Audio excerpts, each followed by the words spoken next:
She thought it was just another flight, an ordinary journey where she could finally rest her eyes. But while she slept, the air around her carried an unease no one could name. Then, the captain's voice cut through the silence, trembling with fear, asking a question no passenger ever expects to hear.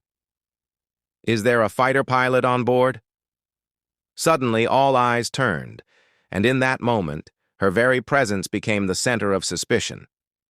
What happened next would expose more than turbulence in the skies. Before that chilling announcement echoed through the cabin, she was simply another passenger, blending into the rows of weary travelers. A black woman in her early 30s, she carried herself with quiet strength. Dressed modestly, her face softened by exhaustion. She had worked long hours to afford this trip, a chance to visit family she hadn't seen in years. For her, the flight symbolized more than travel. It was a brief escape from the constant weight of judgment she faced on the ground. As the engines roared and the plane lifted above the clouds, she finally allowed herself to relax. For once, there were no glares from strangers in stores, no subtle whispers questioning why she was in certain spaces, no barriers reminding her she didn't quite belong. Here, thousands of feet above the earth, she felt invisible and oddly safe. But safety, as she would soon learn, was fragile. The peace she found in her seat was only temporary, and the very identity she tried to quiet in the background of her journey would soon place her at the center of chaos. No one around her knew that the captain's trembling words would transform this ordinary flight into a test of humanity, exposing how quickly fear can twist into prejudice. And she, without even lifting her head from the seat, would become the passenger everyone was forced to notice. At first, nothing seemed unusual. The hum of the engines, the quiet chatter of passengers, the faint clinking of cups as flight attendants moved down the aisle. She remained in her seat, eyes closed, drifting between sleep and wakefulness. Then the atmosphere shifted. The intercom cracked with static, followed by the captain's voice, tense, hurried, and unlike the calm tone passengers expected. "Ladies and gentlemen, if there's a fighter pilot on board, please make yourself known." Gasps scattered through the cabin. Heads whipped around, scanning the rows as though danger lurked among them. Fear pulsed through the air like sudden turbulence. Whispers started, urgent, nervous, desperate, and in those frantic murmurs, eyes began to fall on her. She didn't move. She wasn't a fighter pilot. She wasn't anyone of authority here, but to some passengers, her stillness was suspicious. Her skin color became a reason to question her presence, as if the captain's plea and her existence were somehow connected. A man, a few rows ahead, leaned to his neighbor, gesturing subtly toward her. Another passenger clutched her child tighter, whispering words laced with fear. The irony was cruel. While the captain asked for help, some passengers turned their anxiety into accusation.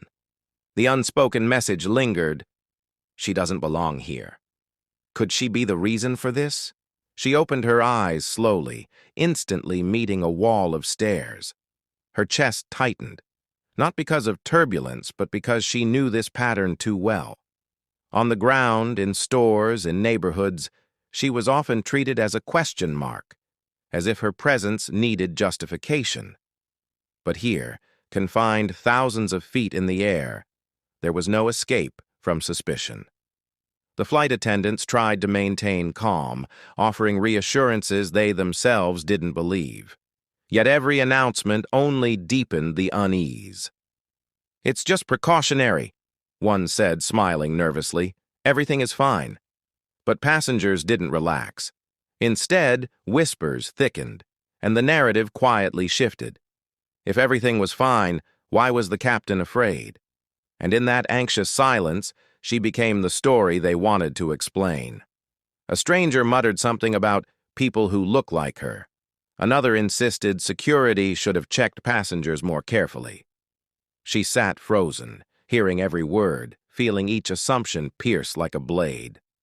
Her heart pounded, not from guilt, but from the cruel familiarity of being judged by nothing more than the color of her skin. The cabin felt smaller with every passing second. The stares burned deeper. Each moment that dragged without answers made her the target of unspoken blame. Then, a sudden jolt of turbulence rocked the plane. Screams rang out, drinks spilled, and panic clawed higher. People looked wildly for reassurance, but their fear only deepened when eyes once again landed on her, as if she carried the storm itself. And just when it seemed the tension couldn't tighten any further, the captain's voice returned, sharper, more desperate this time. "If there is anyone with military flight experience on board, we need you now." The cabin froze.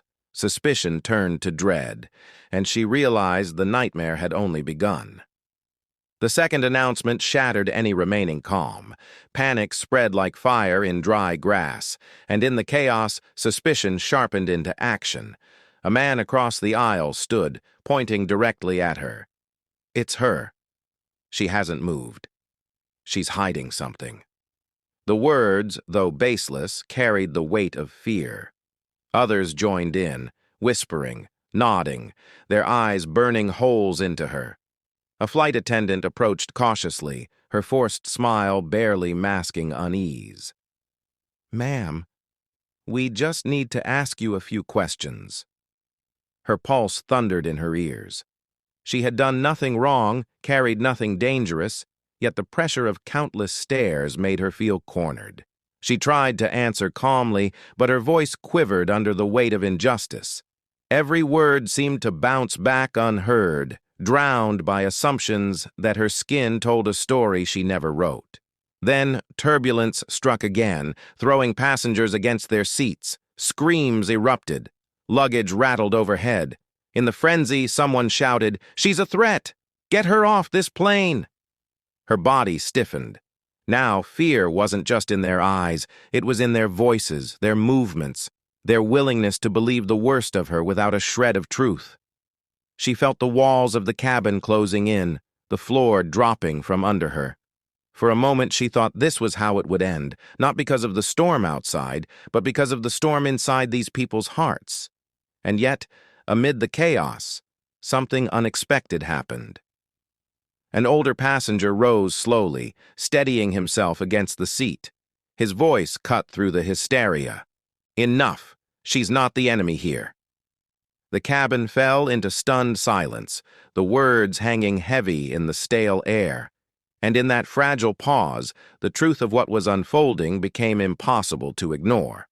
The older man's voice lingered in the air like a sudden beam of light piercing through a storm. Passengers, rattled and ashamed, sank back into their seats. The flight attendants shifted uneasily, their authority weakened by the truth so plainly spoken. The captain never returned with answers, only silence, leaving the cabin to wrestle with its own reflection. For her, the damage was already carved deep. She hadn't uttered a word of protest, hadn't raised a hand in defiance, yet she had been tried, judged, and nearly condemned by nothing more than her skin. Even as the turbulence eased and the plane steadied, her chest remained heavy, each breath weighed down by the memory of a crowd ready to turn her humanity into suspicion. When the wheels finally touched down, she walked off the plane unnoticed, as if she had never been the center of their fear. No apologies came. No acknowledgement of the humiliation endured. Only silence, the same silence that follows countless acts of prejudice in daily life. But for those watching closely, the flight revealed something larger than one woman's ordeal. It showed how quickly fear can distort judgment, how easily prejudice hides behind panic, and how deeply racism lingers in places we think are safe. And so the question hangs in the air, one not for her, but for all of us. When fear rises, will we let injustice take control, or will we find the courage to stand against it? Because racism doesn't always scream. It whispers in suspicion, it hides in silence, and it survives every time we choose to look away.